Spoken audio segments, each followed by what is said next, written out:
വയനാട് മാനന്തവാടിയിൽ ജനവാസ കേന്ദ്രത്തിൽ ഭീതി പരത്തുന്ന കരടിക്കായുള്ള തെരച്ചിൽ തുടരുന്നു. ഇന്ന് പുലർച്ചെ പനമരം ടൗണിലും കരടിയെത്തി.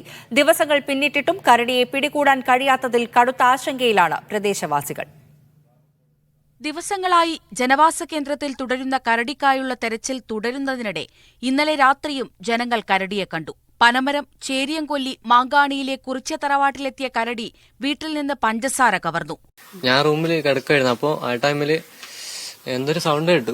അപ്പോൾ പുറത്തിറങ്ങി നോക്കുമ്പോഴാണ് എന്തൊരു കറുത്തൊരു സാധനം. ചെറുതായിട്ട് കണ്ടിട്ടുള്ളൂ. രാവിലെ എണിച്ച് പണിക്ക് പോകാനൊക്കെ ഭയങ്കര പേടിയായിരുന്നു. ആദ്യമായിട്ടാണ് ഇങ്ങനെ സംഭവം ഈ ഭാഗത്ത് ഇങ്ങനെ ഉണ്ടാകുന്നത്.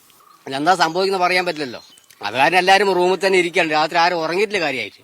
ഇന്നലെ ഇവിടെ അക്കരെ കാരക്കാമല എത്തിന്ന് പറഞ്ഞ് ഇതാന്ന് പറയുമ്പോഴത്തേക്ക് ഇവിടെ മാങ്കാണി സിറ്റിയിൽ എത്തി. അപ്പൊ ഞങ്ങള് രാത്രി എല്ലാരും പേടിച്ച് വരച്ചാണ് ഇരുന്നത്. ഇതിന് പിന്നാലെയാണ് ഇവിടെ നിന്ന് 7 കിലോമീറ്റർ അകലെയുള്ള പനമരം ടൗണിൽ കരടിയെത്തിയത്. ടൗണിലെ ഒരു കടയിലെ സിസിടിവിയിലാണ് കരടിയുടെ ദൃശ്യങ്ങൾ പതിഞ്ഞത്.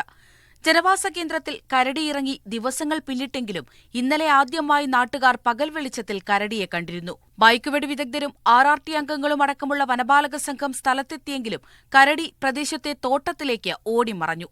ഞായറാഴ്ച മാനന്തവാടി പയ്യമ്പള്ളിയിലാണ് നാട്ടുകാർ ആദ്യം കരടിയെ കണ്ടത്. പിന്നാലെ വള്ളിയൂർക്കാവിലും തോണിച്ചാലിലും ദ്വാരകയിലും തരുവണയിലും കണ്ട കരടിയാണ് ഇന്ന് പുലർച്ചെ പനമരം ഭാഗത്തെത്തിയത്. മീഡിയ 1 വയനാട്.